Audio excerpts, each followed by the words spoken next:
Salut, j'espère que vous portez bien. Moi, c'est Vice Conjo.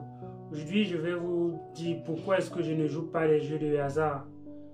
Vous souvenez, quand on est un peu plus jeune, le moment de l'année où on a le plus d'argent, c'est généralement pendant les périodes de fête de fin d'année.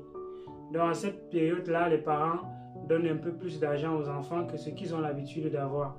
Donc, les enfants, à cet âge, c'est le jour ou bien c'est la période de l'année où ils touchent les sommes d'argent qu'ils n'ont jamais touchées.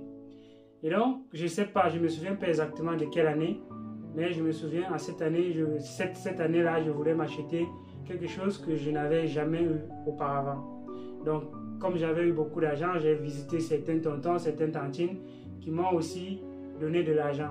Donc, ce jour-là, j'avais bien plus d'argent que d'habitude. Et j'ai décidé ce jour de m'offrir quelque chose que je n'ai jamais eu.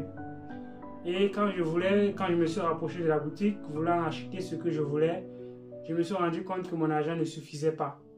Et ce que je fais, c'est que je me retourne, je vois des personnes qui sont en train de jouer à des jeux de hasard et je dis pourquoi ne pas jouer, parce que je vois comment les gens gagnent, c'est facile de gagner et je peux jouer, augmenter l'argent que j'ai pour pouvoir m'offrir ce que je veux. Ce qui se passe, je ne sais pas si vous connaissez le jeu sur les téléphones, sur les ordinateurs, c'est le ping-ball. Mais c'est un tableau avec les clous et devant certains clous, on a mis certaines sommes d'argent. Donc tu tires et tu tapes une bille. Et la bille va, elle revient et quand elle s'arrête sur un certain clou, le montant qui est devant, c'est ce qu'on te donne. Donc tu as misé peut-être 100 francs et si ça s'arrête sur la somme de 200, 300, c'est cette somme-là qu'on te donne. Est-ce que vous avez remarqué que sur ce tableau-là, les gros montants ont très peu de clous, donc la probabilité de gagner est très faible. Généralement, les sommes de 2000, 3000 ont un seul clou. Donc imaginez, il faut tirer et la boule reste fixe sur un clou. C'est un peu difficile, c'est pas impossible, mais c'est un peu difficile. Donc la probabilité de gagner cette somme est très faible. Donc après plusieurs tentatives, j'ai perdu. J'ai dit, au lieu de continuer à perdre, je vais vers un autre jeu de hasard. Et le jeu de hasard vers lequel je me suis tourné, c'était les cartes. Quand tu es de l'extérieur, tu vois, c'est facile, tu détermines les cartes très facilement. Mais une fois que tu es dans le game, tu te rends compte que tu es en train de perdre. Donc, l'argent que j'avais au départ, qui était presque satisfaisant pour pouvoir acheter quelque chose, même si ce n'est pas ce que je voulais, mais j'aurais pu acheter autre chose un peu satisfaisant que ce que je voulais. Mais j'ai voulu multiplier mon argent et au finish, j'ai perdu presque la moitié. À un moment donné, j'ai tout simplement décidé d'arrêter parce que mes soeurs sont venues et nous sommes allés faire autre chose. Est-ce que cette histoire te tente? Est-ce que tu as vécu une histoire pareille? Et pourquoi est-ce que les gens continuent à jouer les jeux de hasard? Comment est-ce que les promoteurs des jeux de hasard se font de l'argent? Il y a une citation là-dessus qui dit « Si Las Vegas aujourd'hui prospère, ce n'est pas parce que les gens y gagnent. » Donc vous comprenez bien que Las Vegas prospère parce que les gens perdent. Quand il y a des jeux de paris, le PMUC, comment est-ce que l'entreprise PMUC, par exemple, pour réussir à payer ses employés, réussir à générer des bénéfices, réussir à faire un certain nombre de choses, payer les factures d'électricité et un bon nombre de choses, comment est-ce que ces entreprises fonctionnent?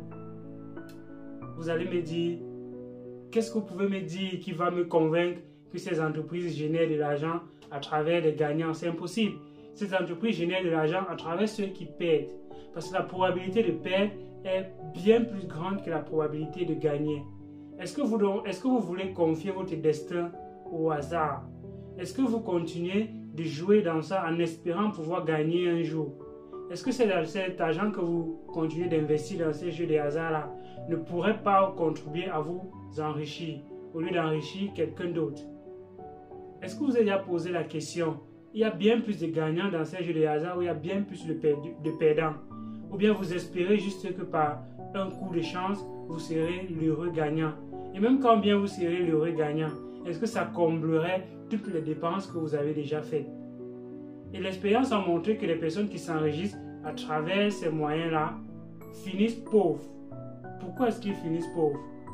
Est-ce un effet boomerang ou bien je ne sais pas trop quoi? Est-ce un effet de hasard? Je ne pense pas.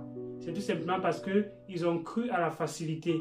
Et quand tu crois à la facilité, quel que soit l'argent que tu rentres, tu crois que prochainement, tu seras toujours l'heureux gagnant. Et c'est comme ça que tu n'as pas une gestion des finances bien poussée. Et quand tu n'as pas de gestion des finances poussée, quel que soit l'argent qui rentre, ça finira toujours par sortir. Donc, voilà les raisons pour lesquelles je ne joue pas les jeux de hasard. Parce que les personnes qui s'enrichissent derrière ces jeux, ce ne sont pas les gens qui jouent, mais plutôt les gens qui ont le jeu, les promoteurs, les propriétaires du jeu. Un casino ne s'enrichit pas parce que les gens gagnent. Un casino s'enrichit parce que les gens perdent. Il est temps que vous preniez conscience du fait que vous jouez pour enrichir quelqu'un bien, le plus souvent, c'est le cas. Donc, le choix est le vôtre. Qu'est-ce que vous allez choisir de faire? Continuer de jouer pour enrichir ces personnes-là ou bien repenser votre stratégie d'acquisition d'argent. À une prochaine vidéo, Service Conjo. Ciao.